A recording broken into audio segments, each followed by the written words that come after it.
చరిత్ర ఉన్నంత వరకు మా జానకి మేడం గారిని జిల్లా కలెక్టర్ గారిని గుర్తు పెట్టుకున్న దానికోసం రైతాంగం తరఫున మీకు అప్పీల్ చేస్తున్నాం మేడం. ఈ రాష్ట్రంలో కేవలం రెవెన్యూ విధానాన్ని మన ప్రభుత్వం అమలు చేస్తాం మేడం. ఈ రెవెన్యూ విధానం అనేది ఈ భారతదేశంలో ఉన్నటువంటి ఏ రాష్ట్రంలో కూడా ఈ యొక్క రెవెన్యూ విధానం లేదు మేడం. మొన్న 2-3 నెలల క్రితం పర్మిట్ విధానం లేదు మేడం. ఈ యొక్క పర్మిట్ విధానం వల్ల మరి పెద్ద ఎత్తున దోపిడీ జరుగుతూ ఉంది మేడం.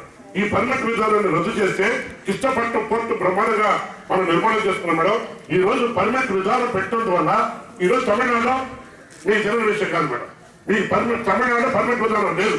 దానివల్ల మన దగ్గర పండించినటువంటి ఈ ధాన్యాన్ని మొత్తం తీసుకెళ్లి అక్కడ మరి అక్కడి నుంచి చిప్స్ ద్వారా ఇతర దేశాలు పంపించేటువంటి పరిస్థితి మేడం. ఇక్కడేమో మనకున్నటువంటి కృష్ణపట్నాన్ని మనం దాన్ని ఉపయోగించుకునేటువంటి పరిస్థితులు అనమాట. కాబట్టి పర్మిట్ విధానాన్ని ఖచ్చితంగా ఏ రాష్ట్రంలో ఏ పంటలు పండించినా అక్కడ ఎక్కడ కూడా పర్మిట్ విధానం లేదు. అది గోధుమలు పండించనివ్వండి, ఇతర పంటలు ఏదైనప్పుడు కూడా మన రాష్ట్రంలో దీని మీద ఉంది.